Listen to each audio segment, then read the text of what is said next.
Hello everyone! In this video, I'll show you how to enable margin investing on Robinhood. First, open the Robinhood app or website and log in. In the top right, click on your account icon, then go to Settings. Under Settings, tap Investing. Here, you'll see your account type.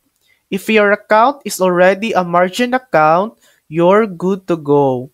If it's a cash account, you'll need to switch to a margin account before continuing. Once you're on a margin account, scroll down to find margin investing. Tap Enable Margin Investing. Robinhood will walk you through a quick setup process, including some disclosures and requirements. Review everything carefully, confirm, and complete the steps.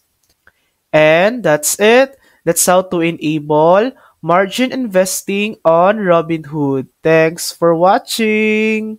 If this video helped you, please like and subscribe for more helpful tutorials.